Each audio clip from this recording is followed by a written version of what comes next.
누가복음 12장 41절로 59절입니다. 베드로가 여짜오되 주께서 이 비유를 우리에게 하심이니까 모든 사람에게 하심이니까 주께서 이르시되 지혜 있고 진실한 청지기가 되어 주인에게 그 집 종들을 맡아 때를 따라 양식을 나누어 줄 자가 누구냐? 주인이 이를 때에 그 종이 그렇게 하는 것을 보면 그 종은 복이 있으리로다. 내가 참으로 너희에게 이르노니 주인이 그 모든 소유를 그에게 맡기리라.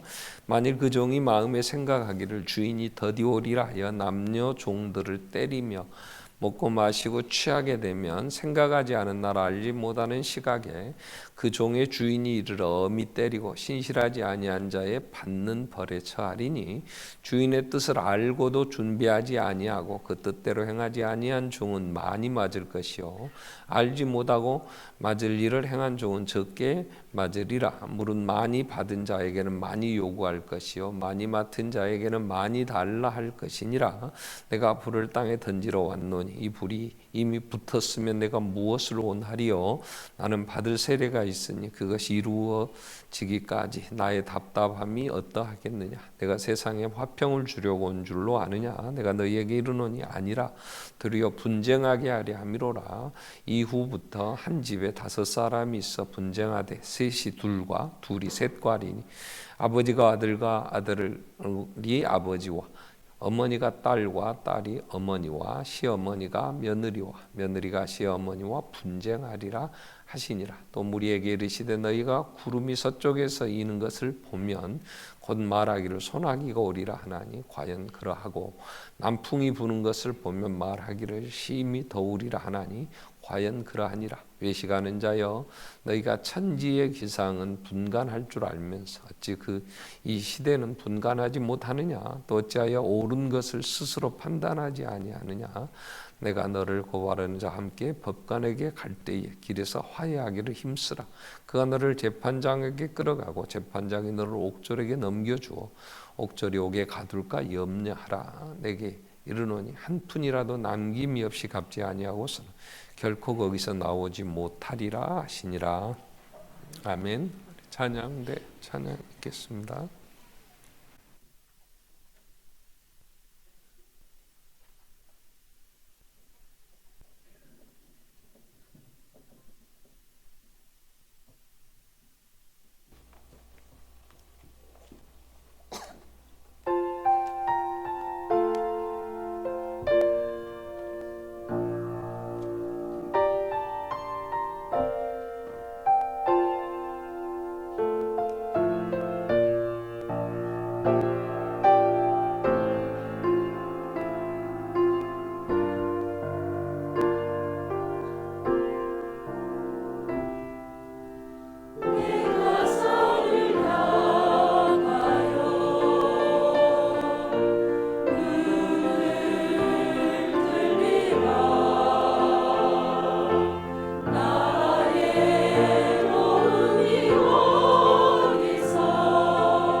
아멘. 아멘.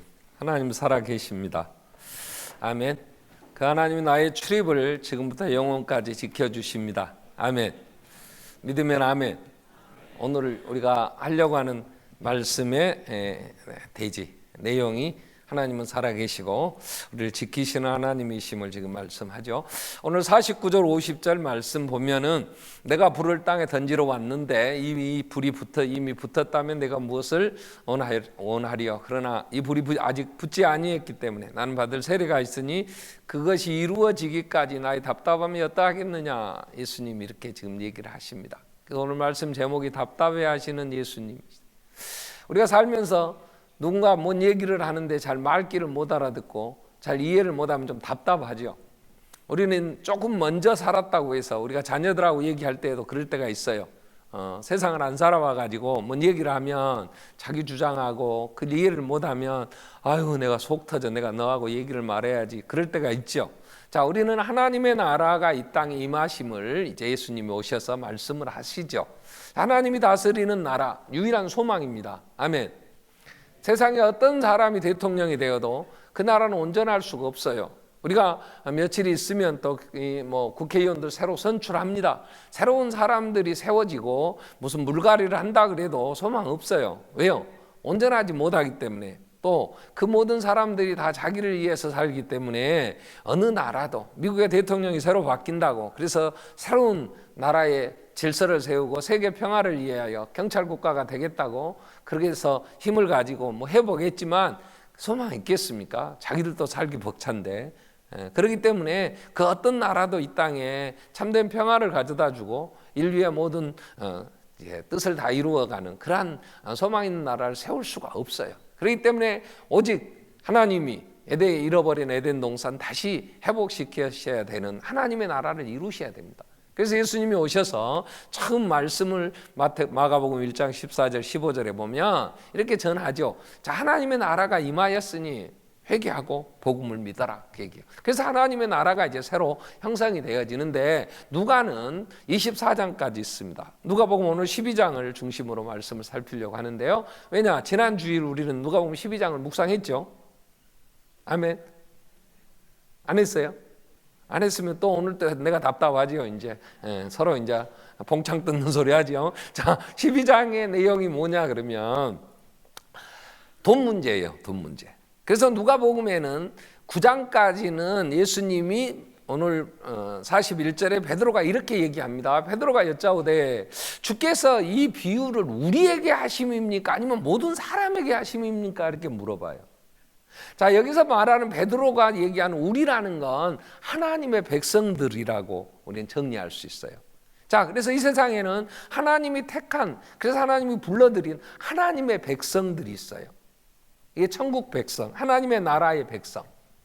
나라가 되려면 주권이 누구에게 있느냐 하는 것과 백성이 있어야 되잖아요. 그리고 영토가 있어야 되고. 그래서 우리 대한민국은 헌법 1조 1항에 모든 주권은 국민에게 있고, 그죠?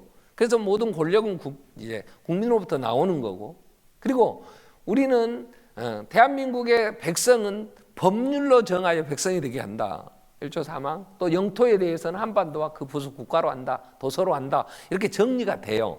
자, 그렇기 때문에 하나님의 나라도 하나님의 절대 주권 아래서 하나님의 백성들을 불러 모으시죠. 그 내용이 9장까지 나와요. 그래서 모든 사람에게 내가 메시아다. 자, 하나님의 나라가 이제 시작이 돼요. 곧 완성되어진다. 이제 회개하고 돌아오라고 오병이어에 보리떡 5개 물고기 2마리 5,000명도 먹이고 막 무리도 걸어 다니시고 그리고 예수님이 대중 사역을 하셨죠.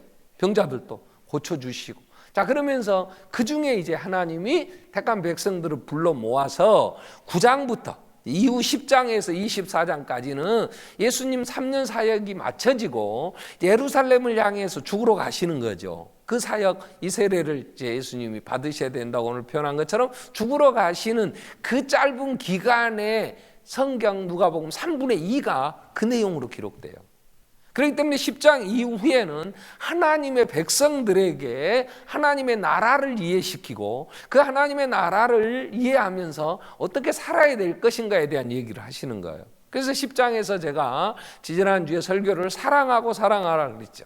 하나님의 나라는 사랑이, 하나님 우리를 사랑하셔서 세우신 나라, 그 사랑을 받은 자가 이제 우리가 사랑으로 하나님을 사랑하고 이웃을 사랑함으로 그 나라가 이루어져 갑니다. 그러기 위해서 우리는 기도해야 된다고 지난주에 김준영 목사님 말씀 전해 주셨죠. 11장에서 기도에 대한 얘기를 해요. 여러분, 우리는 사랑이 없어요. 우리는 이기적이에요. 우리는 죄라는 거. 그래서 우리가 온죄라는 말을 해요. 태어날 때부터 죄악 중에 출생했잖아요. 태어나면서부터 우리는 죄성을 가지고, 그래서 철저하게 이기적이고 다른 사람의 입장보다는 내 입장에서 나를 이해해 주기를 바라고, 그리고 원망 불평하면서 정말 하나님의 나라를 우리는 이룰 능력이 없어요. 그렇기 때문에 기도해야 돼요. 성령님이 우리 안에 역사하셔서 내 안에서 그 열매들, 그래서 사랑으로 하나님의 나라를 이루어 가야 되는데, 기도 외에는 이런 유가 나갈 수가 없다고 주님이 말씀하시는 것처럼 그렇게 기도해야 돼요. 그래서 기도하면서 우리는 하나님의 나라를 이해하고 이제 믿음으로 우리가 살아야 된단 말이에요. 그게 12장에 나오는 거예요. 근데 어떤 사람이 예수님에게 왔어요. 부모님이 돌아가시며 재산을 우리에게 물려주었는데 형이 욕심 많게 자기만 차지하고 내 목 안 줍니다. 선생님, 좀 내 형에게 명하여 그 재산 내 몫을 달라고 좀 얘기 좀 해 주십시오. 그랬더니 예수님이 내가 너희 재산이나 상속시켜주고 그러한 것이나 하라고 내가 왔느냐? 난 그러지 않다. 그러면서 한 가지 비유 얘기를 해요. 비유로 얘기를 하셔요. 어떤 부자가 있었어요. 그래서 창고를 크게 짓고 그 많은 재산을 잘 쌓았어요. 근데 그 해에 또 소출이 굉장히 많았어요. 그냥 자기 땅 소작도 주었고 소작료도 받았고, 또 자기가 직접 경영하는 땅에서도 소출이 많아서 쌓을 곳이 없어. 그래서 창고를 더 크게 지었어. 그리고 또 거기 또 가득 채웠어요. 2000년 전에 재산이라는 게 무슨 은행권이 있었겠어요? 적금을 하고 뭐 내 잔고가 얼마다 그랬겠어요? 아니잖아요. 우리도 옛날에 부자들을 얘기를 할 때는 주로 천석군, 만석군, 경주의 최씨 그 부자는 만석 이상은 가지지 마라, 이런 얘기를 그 가운데로 내렸더라고요. 그러니까 천석군, 만석군 하는 거잖아요. 근데 엄청 모았는데 또 그의 소출이 많아서 창고도 새로 짓고 가득 채웠단 말이에요. 그리고 하는 말이, 야, 내 영혼아, 이 많은 돈을 모았으니 이제 걱정이 없다. 편히 쉬었고 너 즐겨라. 그때 그 얘기를 들은 하나님이 그 영혼을 그날 밤 불러가셔 버렸다는 거예요. 그럼 그 많은 게 그 부자에게 무슨 유익이 있었고 그 돈이 어떤 역할을 했더냐? 어리석은 부자에 대한 얘기를 이 비유로 예수님이 얘기를 하신 거예요. 여러분, 여기서 우리는 예수님이 답답해 하시는 이유 중에 하나는, 우리는 이 돈의 본질, 또 사람이 사는 게 돈으로 사는 게 아닌데 너무 돈하고 돈 때문에 싸워요. 너희가 싸우는도다. 너희가 싸워도 얻지 못하면 구하지 아니하기 때문에 그렇게 돈하고 살아도 그것 가지고 우리가 살 수 없다, 그 얘기예요. 여러분, 돈의 본질이라는 게, 돈이 뭡니까? 돈은 생명은 아니에요. 돈 때문에 디모데전서 6장 9절 10절에 정리를 잘 했어요. 바울은 디모데에게 뭐라고 얘기합니까? 돈에 대한 얘기를 정리를 하면서 부하려 하는 자들, 그래서 돈 많이 벌고 돈 더 나면 모으려고 하면 시험에 들고 올무에 빠지고 여러 가지 어리석고 해로운 욕심에 떨어지나니 그 사람으로 파멸과 멸망에 빠지게 하는 것이다. 돈을 사랑함이 일만하게 뿌리가 되나니 이것을 탐내는 자들이 미혹을 받아 믿음에서 떠나고 많은 근심으로 자기를 찔렀도다. 돈 때문에 참 인간 정말 사람으로서 해서는 안 될 일들, 그죠? 돈 때문에 부자 간에도, 뭐 부모와 자식 간에, 뭐 부부 간에도, 하물며 이웃 간에 나라가 돈 때문에 얼마나 악해지고 얼마나 정말 힘들어집니까? 자, 그런데 돈이면 될 줄 알았는데, 그래서 돈 했는데 자기 생명도 연장이 안 되는 거. 하나님 그날 부르시는데 돈 많으니까 좀 뇌물 써가지고 아이고 나 좀 더 살고 갈랍니다. 그럽니까? 100세에 나로 오라 한 다음에 뭐라 한다고?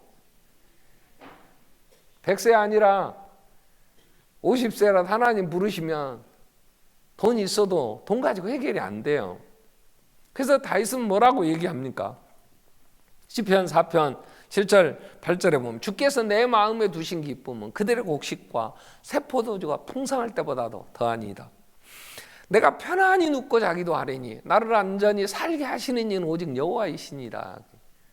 돈으로 산다고 생각하는, 그래서 돈을 의지하고 돈이 우상이 되어진 하나님의 나라의 백성들에게 이게 아니야. 하나님이 우리를 살게 하시는 거야. 그래서 바울은 나는 내게 유익하던 모든 것 나는 배설물과 같다. 빌립보 3장 7절부터 그는 자기의 이제 하나님 나라 백성이 된 다음에 그는 신앙 고백을 그렇게 해요. 빌립보 3장 7절 이후에 보면 내가 무엇이든지 유익하던 것 나는 그리스도를 위해 다 해로 여길 뿐더러 또한 모든 것을 해로 여기면 내 주 그리스도 예수를 아는 지식이 가장 고상하기 때문이다. 내가 그를 위하여 모든 것을 잃어버리고 배설물로 여기면 그리스도로 그 안에서 발견되리 아미니 내가 가진 은은 율법에 난 게 아니고 오직 그리스도를 믿음으로 이 주님이 이루신 십자가의 공로로 그 피로 내가 의롭다므로 하나님께 나아갈 수 있다. 하나님이 그 모든 걸 예수 안에서 내게 주셨다. 그도 가진 거 부잣집에 태어나서 그것도 움켜쥐어 보겠다고 발버둥을 쳤는데 그로 얻을 수 있는 게 없었어요. 사람 죽이고 친구까지 죽여가면서 이루어 보려고 했으나 그게는 평안이 없었어요. 자, 오늘 우리는 주님이 답답하신 건 그 얘기, 지금 이 부분이에요. 그 돈의 본질이 뭐더냐. 그리고 사람이 사는 것이 누구에 의해서 사느냐. 하나님의 손에 있는데 우리는 이 사실을 잘 알지 못해요. 자, 하나님의 나라는 하나님이 세우시고 그 백성은 하나님이 뽑으셨고 그리고 그들을 하나님께서 인도하시며 필요한 걸 채워주시는데 하나님의 백성들이 돈돈하면 주님이 답답하신 거지. 얼마나 답답하시겠어요. 그래서 두 번째로 주님은 이런 얘기를 하세요. 너희가 돈돈하는 이유가 뭐냐. 그래서 두 번째로 주님이 얘기하시는, 답답해 하시는 건 하나님을 믿지 않는, 그래서 자꾸 염려, 걱정하는 얘기를 22절부터 말씀 보면 12장 22절에 뭐라고 말씀하면 또 제자들에게 이르시되 내가 너희에게 이르노니 너희 목숨을 위하여 무엇을 먹을까 몸을 위하여 무엇을 입을까 염려하지 말라. 이건 다 이방인들이 하는 것이고 너희는 그러한 것들을 구하지 말라. 그런 건 구하지도 말라. 마태복음 6장 22절 이후의 말씀은 그렇게 합니다. 자, 주님은 이런 얘기 하시는 거예요. 우리가 뭘 먹을까? 자꾸 염려가 돼요. 아이고 어떻게 살까? 나 늙으면, 내가 좀 나이 들면, 나 병들면 어떻게 할까? 이 염려한다, 이것은 걱정한다, 그런 거예요. 근데 사람은요, 염려 걱정에 이 생활의 염려로, 그러니까 그런 일이 벌어지면 내가 돈이라도 있어야 될 거 아니야. 그래서 돈에 집착을 해요. 여러분, 이번 주에 우리는 민수기를 읽었어요. 그죠? 성경 읽기표에 의하면 민수기를 읽죠.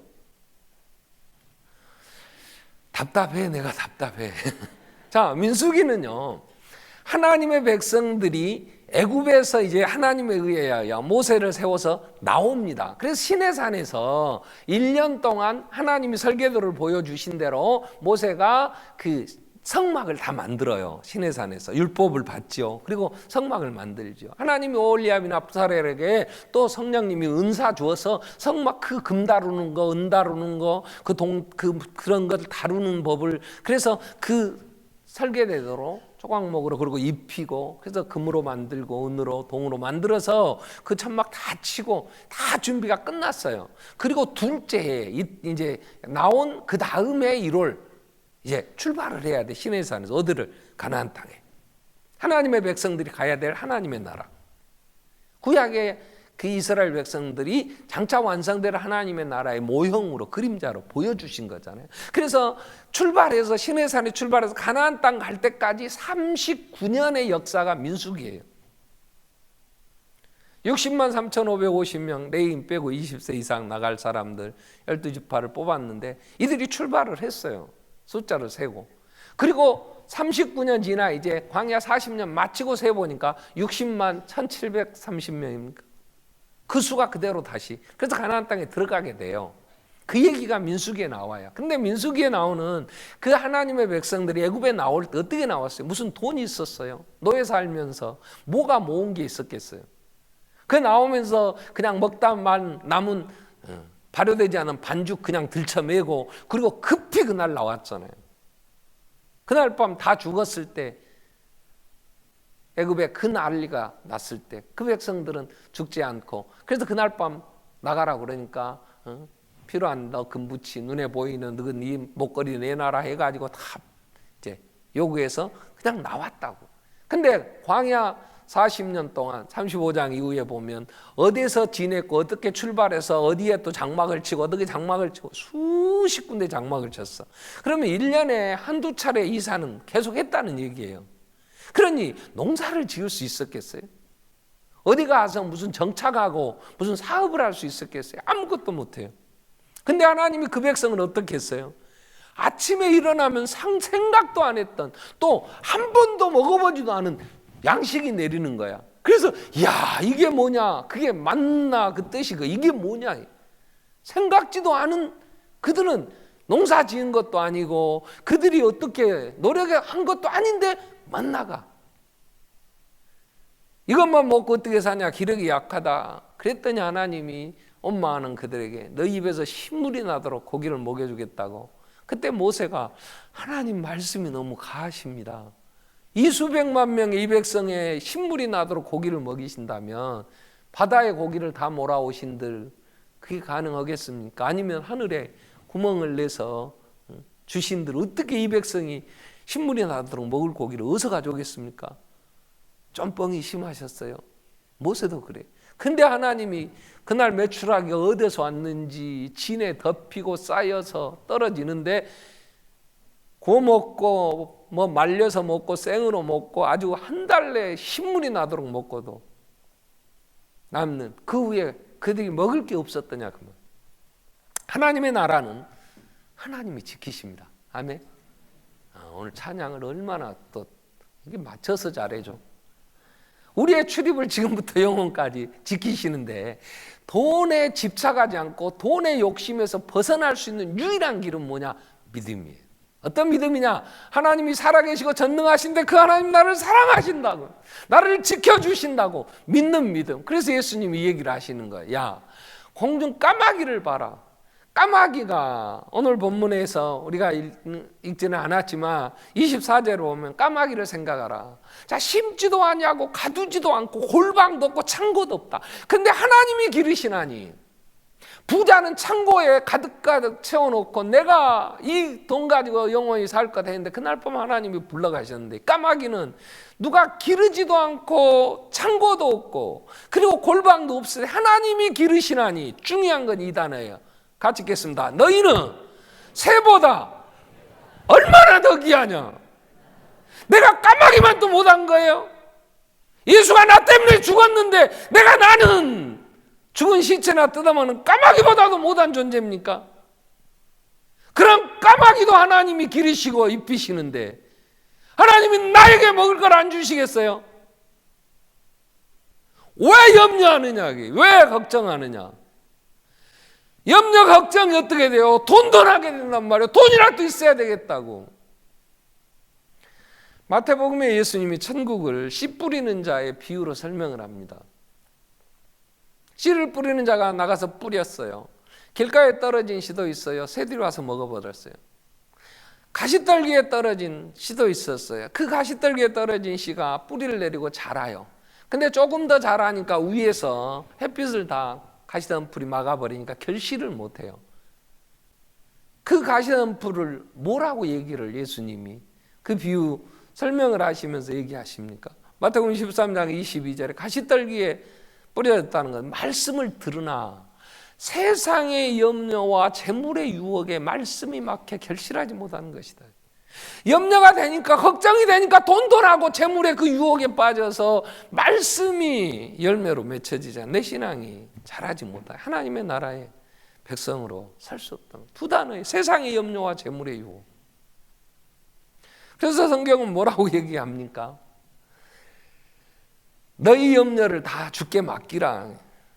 빌립보 4장 6절에서도 뭐라고 해요? 너희는 아무것도 염려하지 말고 다만 모든 일에 기도와 간구로 너희 구할 것을 감사함으로 하나님께 아뢰라. 그리하면 뭐든지 가게 되는 하나님의 생각이 너희 마음과 생각을 지키시리라. 염려, 걱정되니까 돈으로 막으려고 돈돈 할 게 아니라 그걸 하나님께 맡기라는 거예요. 하나님께 간구하라, 구하라는 거예요.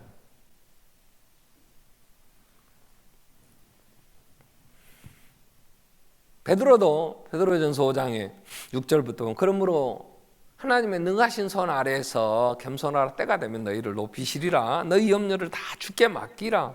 이는 그가 너희를 뭐 하십니다? 돌보십니다. 아멘. 하나님은 살아계십니다.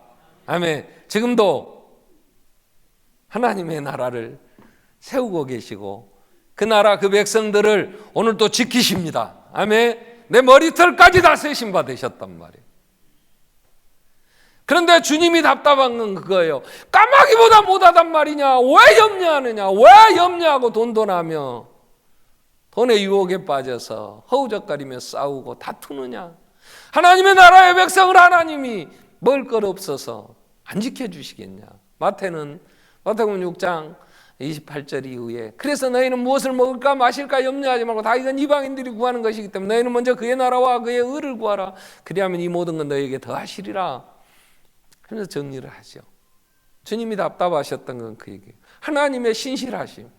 하나님이 그 나라를 세우시고 그 나라를 이루시기 위하여 졸지도 주무시지도 않고 낮에가 밤에 달이 상치 못하도록 그 백성들을 지키시는데 그 염려 걱정하면서 그 믿지 못하고 세상에 생명도 아닌 것을 지켜줄 수도 없는 것을 얻겠다고 그리고 싸우며 그렇게 하나님의 나라 백성답지 못하게 사는 것 때문에 너무 답답해 하시는 거예요. 그러면서 또 하나 답답하신 것은 우리의 삶의 마지막 하나님 앞에 서야 할 존재잖아요. 우리는 한 번 태어난 사람 반드시 한 번은 해야 될 일은 죽는 거예요.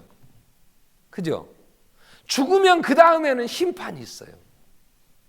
심판을 준비하지 않는 거예요. 하나님을 만날 준비를 안 하는 거예요. 어리석은 부자라고 정리를 할 때 그 얘기예요.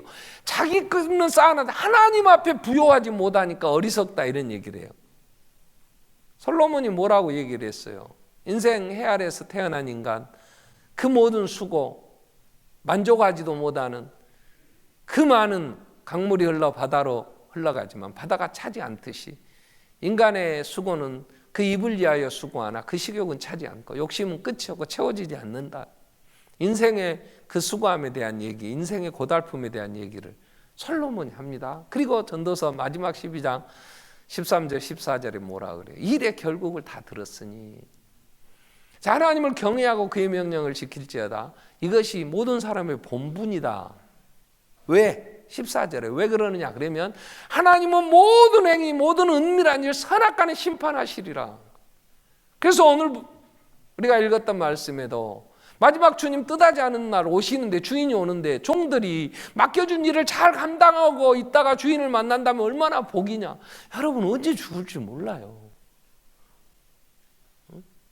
나를 부르러 오면 내가 안 된다고 전화하면 안 갈 수만 있다면 150세까지도 안 간다 그러더만. 나 안 갈란다고 나는 지금 못 간다고 내 새끼 놔두고 나 어떻게 가겠냐고. 아직은 때가 안 됐다고. 그리고 안 갈 수 있어요? 가야 돼요. 하나님 부르시면. 나이 많고 적고를 떠나서 어떤 상황이든지 가야 돼. 가면 그분이 과연 내게 정리하자고 하실 거 아니야. 그러면 우리가 하나님이 맡겨주신 일을 감당했는가 그분과 정리를 하는 거예요. 근데 돈 버는 건 사명이 아니에요. 돈 버는 건 우리의 삶의 목적이 되는 게 아니라고. 나는 부자 돼야 돼요. 부자 되겠어요. 하나님 나라의 백성이 아닌 세상 사람들은 보이는 게 그것밖에 없으니까 너 왜 사냐? 나 부자 되려고. 하나님의 나라의 백성은 부자 되려고 사는 게 아니라 하나님의 창조하심과 예수 그리스도의 구속으로 인하여 나를 왜 만드셨고 왜 예수가 죽어 피로 값주고 사셨는가. 이걸 알고 그 안에서 내가 어떤 존재면 무엇을 해야 될 것인가를 깨달아 아는 게 이게 사명인 거예요. 왜 하나님이 나를 만드셨어요? 왜 예수가 죄 가운데 죽어 있는 나를 그 대신 죽고 왜 살리셨냐고. 왜 살리셨어요? 생활의 염려로 재물의 유혹을 받아서 그렇게 서로 죽이고 싸우라고 주님 피로 값주고 사셨어요? 사명을 깨닫는 것은 하나님의 창조하심과 예수 그리스도의 구속을 생각하면서 왜 그분이 하늘 영광 버리시고 오셔서 왜 나 때문에 죽으셨을까? 뭐 때문에 나를 이렇게 졸지도 주무시지도 않으시면서 사랑으로 감싸 안으시며 뭘 하자고 하시는 것인가? 하나님의 백성들에게 하나님이 맡기신 사명이 있어요. 그게 뭐냐? 하나님의 나라가 임하고 있음을, 하나님의 나라가 완성되고 있음을, 그 하나님의 나라만이 소망이라는 사실을 온 세상에 전하라고. 너희는 가라, 모든 족속에 가라. 가서 예수의 제자 삼으라. 아버지, 아들, 성령의 이름으로 세례를 주고 내가 분부한 모든 가르쳐 지키게 하라고. 주님이 분부하신 게 뭐예요? 내가 다시 완성하러 온다. 그때 너희가 내 안에 있어야 되지 않겠냐? 오늘 우리가 전해야 될 게 하나님의 나라의 임하심과 그 나라를 세상 사람들에게 전하여 택한 백성들이 있고 돌아오도록, 이게 사명이에요. 그 사명을 위하여 살 때 물질이 필요하다면 물질을 구할 수 있겠죠. 그래서 10장 이후 24장까지 큰 주제가 그거예요. 사랑, 기도, 믿음.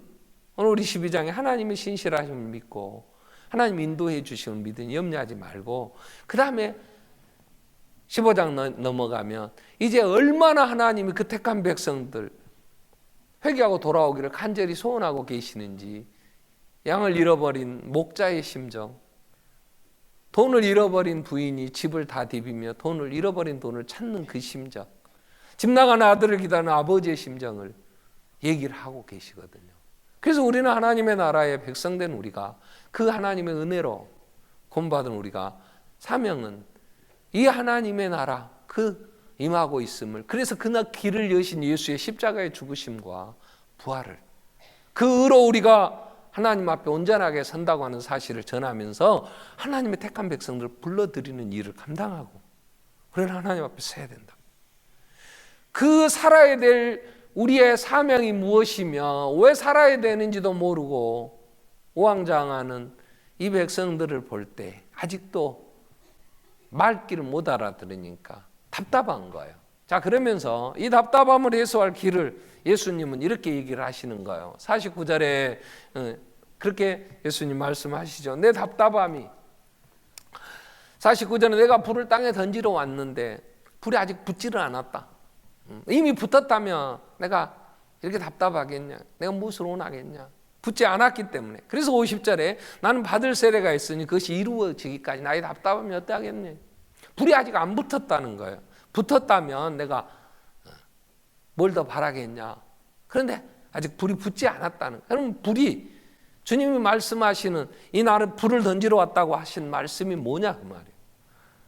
자, 예수님이 땅에 오셨어요. 처음 예수에 대한 증거를 세례 요한이 합니다.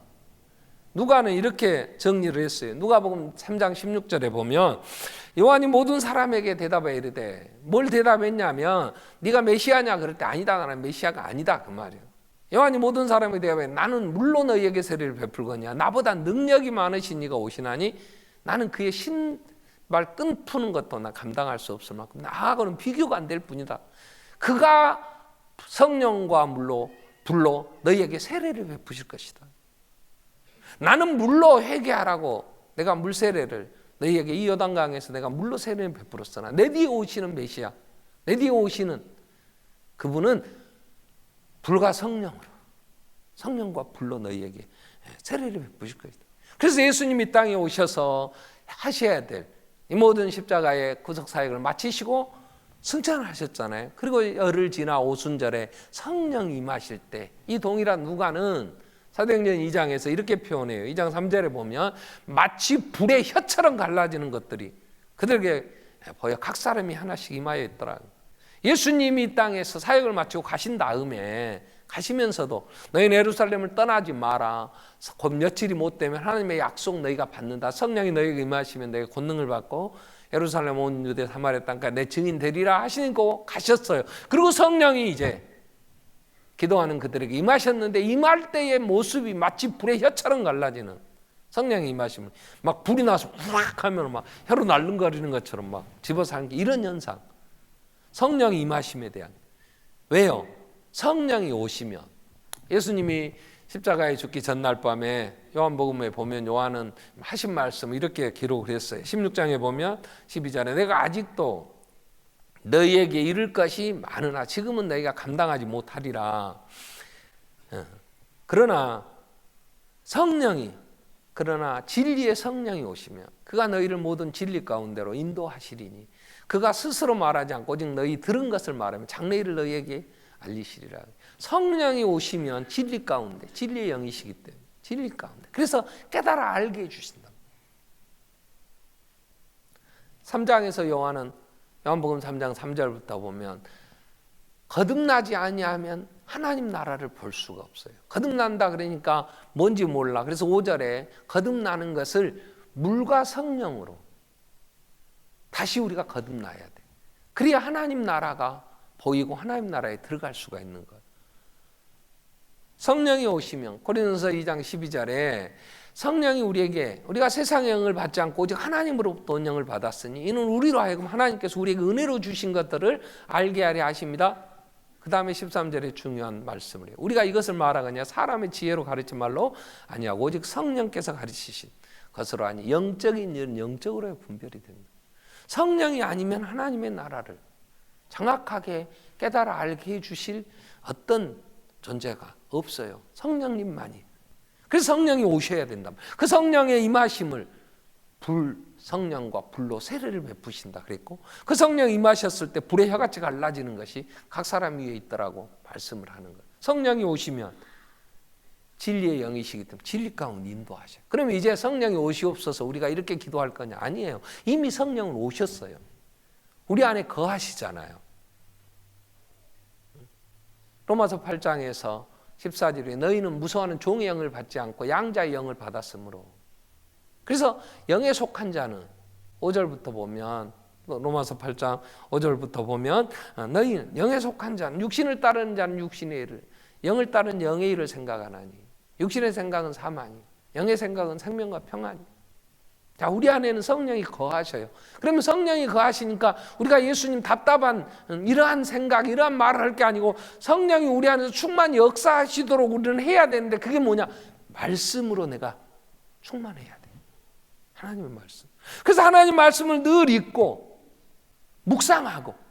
제가 스코틀랜드 떠나서 귀국하는 길에 스페인을 좀 봐야 될 것 같아서 스페인들 그 성당들을 좀 돌아보고 왔어요. 제가 스코틀랜드에서 이제 있는 동안에 그 최진흥 목사와 같이 몇 군데 좀 존 낙스의 그 흔적들을 좀 보고 돌아오고 오면서 이제 스페인 여러 성당들 가슴이 얼마나 답답하고 이 말씀 묵상하면서요. 제가 정말 많은 것들을 보면서 또 하나님 많은 걸 깨닫게 하셨는데 존 낙스는 스코틀랜드를 내게 주십시오. 그리고 종교 개혁을 하면서 장로교의 기틀을 다진 종교 개혁자입니다. 그가 얼마나 엄청난 영향을 미쳤는지 그 왕의 대로라고 에딘버러에 그 스코틀랜드 수도의 에딘버러에 큰 우리나라 같으면 세종로 그 이순신 장군 동상 세우는 것처럼 가장 중심에 존 낙스의 동상이 세워져 있었어요. 그래서 존 낙스가 설교한 예배당들이 그 전부 문화재니까 그 성 자체가. 그러니까 외관을 어떻게 뜯어 고칠 수가 없어요. 그래서 설교했던 그곳인데 언제 치웠는지 존 낙스 동상을 철거해 버렸어요. 그 자리에다가 아담 스미스라고 하는 자본주의 돈에 대한 이제 정리를 해준 사람 동상이 서 있고 존 낙스 동상이 어디 창고에 있다가 그 에딘버러 대학 거기 한 기둥에 세워져 있더라고요. 그래서 그 학교에 갔는데 거기가 존 낙스의 동상이 세워져 있어요. 야, 근데 왜 이게 있을 자리가 아닌데 여기 있다 그랬더니 거기서 옮겨왔다는 가봤어요. 옮긴 자리. 아담 스미스 동상을 세워놓고 그 밑에가 존 낙스가 설교했던 예배당이에요. 근데 그 예배당이 지금 예배 드립니까? 아빠 여기 한번 들어가 보셔야 되죠. 그리고 들어갔는데 그게 술집이에요.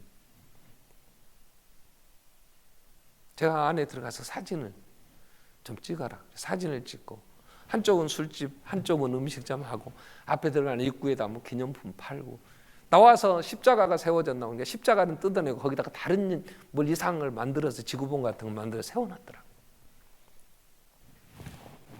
현판 돌판에는 아직도 그 교회 이름과 그 예배당이 세워질 때의 과정이 돌판에 새겨져 있어요. 근데 이미 그것은 술집으로.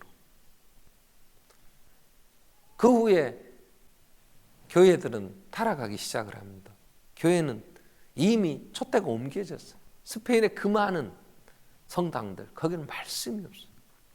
수도원에 몇 군데 안내하는 분이 이 스페인에 수도사들이 없어요.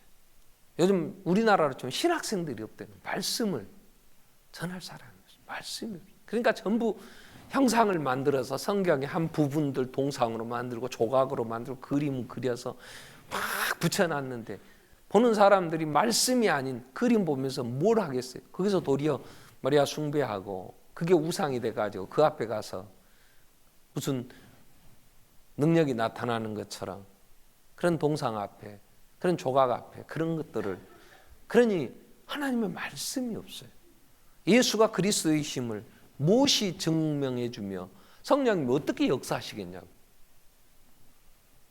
그렇기 때문에 오늘 우리는 하나님이 우리에게 주신 말씀을 마음판에 새기고 이 말씀이 무엇인가 하나님 앞에 기도할 때 성령님 그 말씀과 더불어 역사하셔서 우리에게 진리 가운데 인도해 주시고, 그리고 예수가 그리스도이심을, 하나님의 신실하심 안에 우리가 하나님의 백성임을, 하나님의 백성이 해야 할 일이 무엇인가를, 장차 다시 오실 예수 앞에 우리가 어떻게 서야 할 것인가를, 교회가 지금 이 시대에 하나님의 백성인 성도들이 가야 할 길이 무엇인가를 알게 해주시며 우리를 찔러 쪼개 이 길로 인도하신다.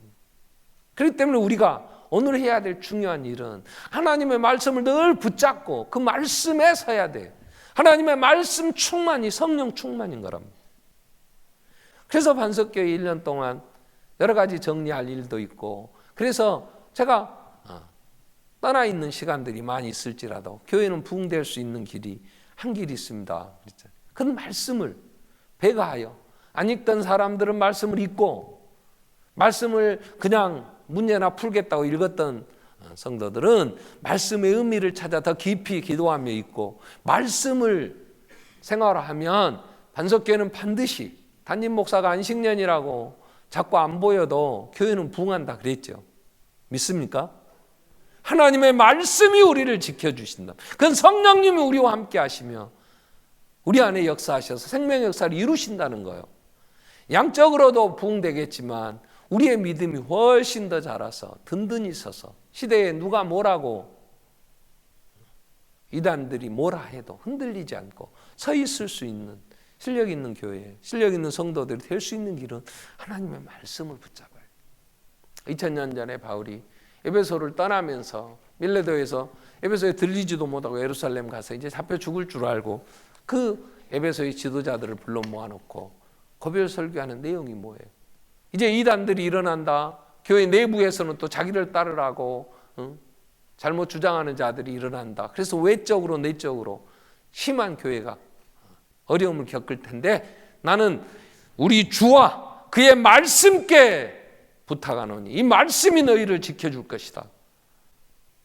말씀 위에 서야 되는, 바울이 에베소에서 전한 말씀이 그게 하나님의 나라였어요. 하나님의 나라. 3년 동안 하나님의 나라를 전하면서 그 위에 세웠던 그 말씀이 그들을 지켜줄 것이라고 바울은 울면서 그들을 권면해요. 그 말씀 붙잡고 살아야 된다.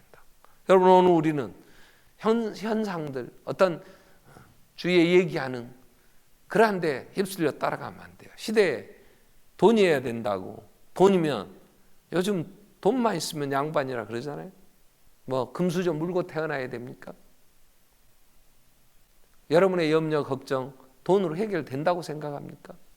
그렇지 않아요. 돈은 더 많은 걱정을, 더 많은 염려를, 돈이 모이면 그것 때문에 더 많이 얽히고 더 많은 악이 행해지면서 돈은 문제 해결이 되죠.